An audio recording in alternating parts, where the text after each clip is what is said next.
अस्सलाम वालेकुम YouTube family. और सुनाओ कितना सेहत वे ठीक आ? असं भी ठीक ठाक हाँ। अज बना लगे आलू बुखारे का जूस। ए देखो जी, पक्का पक्का आलू बुखारा ले लिया। देखो माशाल्लाह कितना सोहना वा। इनू चंगी तरह मैं धो सवार लिया।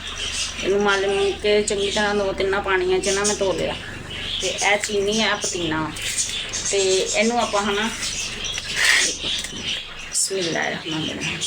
इस तरह कट के देखो, इस तरह कट के ना खड़िया जिहड़ियां विच गिटकां वा ये आप कट लेनियां सारियां। देखो इस तरीके के नाल देखो इस तरह कट के कट लेना है जी। देखो इस तरीके के नाल सारियां आप बनेंगे।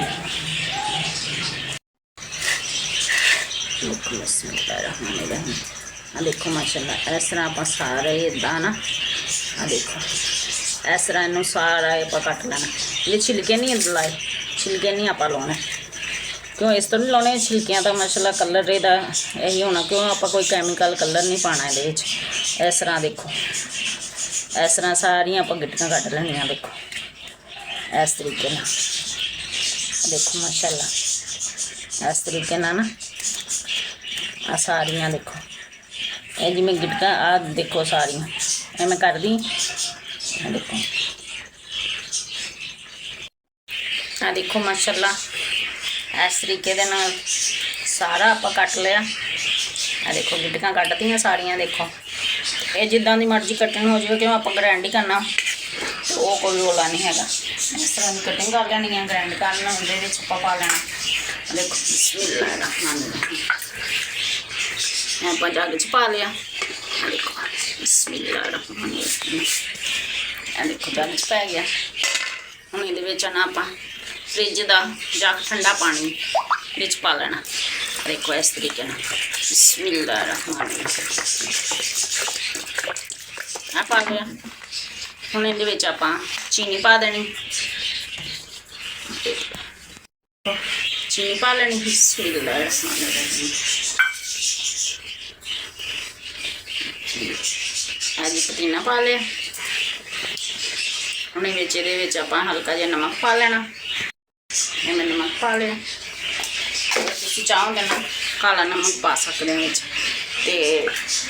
जो अगर तुम काला नमक पसंद आ। तो साढ़े इतने बच्चों को काला नमक नहीं पसंद, इस करके मैं सफेद नमक पाया लेना। देखो बिस्मिल्लाह दी बरकत। देखो जी माशाल्लाह जूस अपना तैयार हो गया बन के आलू बुखारे का। देखो जी बिस्मिल्लाह। देखो देखो जी इतना प्यारा कलर आया था इनू चंगी। देखो माशाल्लाह कलर देखो माशाल्लाह कितना प्यारा आया। देखो जी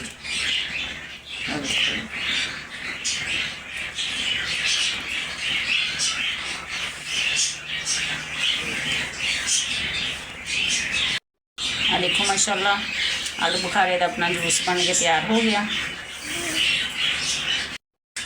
देखो जी माशाल्लाह आलू बुखारे का जूस अपना बन के तैयार हो गया। तो यह देखो माशाल्लाह कितना प्यारा कलर आया, ये कोई कलर नहीं पाया।